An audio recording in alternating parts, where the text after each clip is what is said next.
Conservative Mythology, brought to you by the GOP, especially the Trump supporters, conspiracy theorists, Q, MAGA, the alt-right, and especially featuring black, ultra-conservative propaganda props. So the way the mythology goes, and I will try to be coherent here. Let's see. Black people that struggle in poverty and joblessness are in that situation because of liberal policies like welfare. That implies that black people are more susceptible to becoming lazy and unemployed than white people because, statistically speaking, black people have a higher unemployment rate. So instead of us looking at other factors that contribute to that, we're mythologically going to believe in the welfare magic powers, or that black people have some type of cultural or genetic inferiority. Let's see, what's another myth? That the Democrats started the KKK. Well, the source of a person's ideology on social issues is not based upon their party affiliation. I have never heard of a person believing in terrible, outrageous mythologies about people, other people, and their backgrounds and their heritage just because they're part of a political party. The people that started the KKK strictly because they hated to see black people succeed. They hated to see black people have influence in their society, in whatever state that they were in. They also hated the idea that black people were no longer in a subordinate position to them. That had nothing to do with their political party affiliation. I also don't understand how a political party can define a person's moral and ethic compass. Moral compass, and their just their sense of right and wrong. But hyper-partisans do exist. Another myth is that the Democrat and Republican Party positions on these social issues are the same as they were 150 years ago. Another lie, another mythology. The Republicans were primarily supported from Northerners, and the Democratic Party was primarily in the South, although it was very strong in the North. The Democratic Party had split a large part in the 1860s over slavery.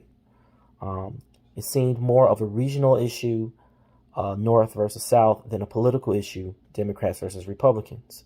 In fact, the Republicans and Democrats were once united under the so-called Democrat-Republican Party. And the fact that there was a division, primarily over slavery, would have to occur because of the people's attitudes on the issue, not because of some random interest in being a partisan.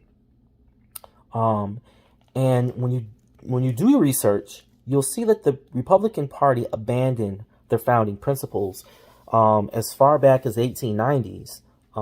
They became what was called indifferent to black equality.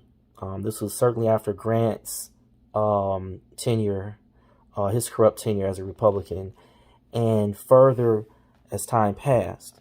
You had progressive elements in the Republican Party, but you also had a lack of effort by Republicans to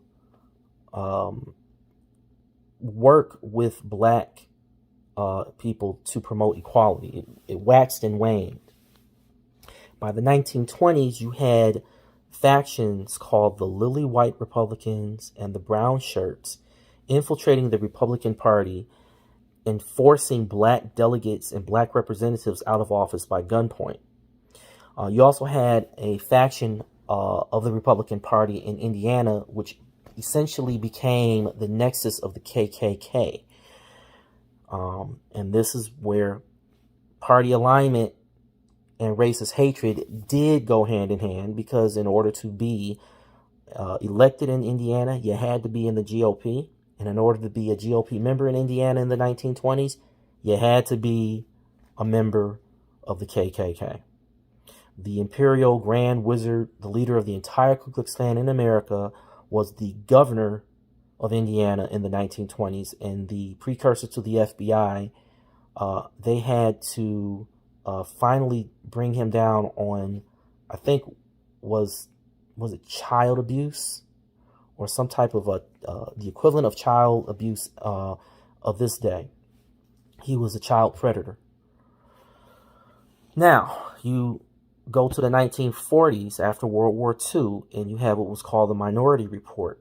And the Minority Report was, I guess, a study that showed that civil rights was necessary to bring stability to this country, and that Black Americans deserved it, and obviously deserved it, but Black Americans deserved it, and that our country needs to move forward to push for those civil rights. When Hubert Humphrey, probably one of the best supporters of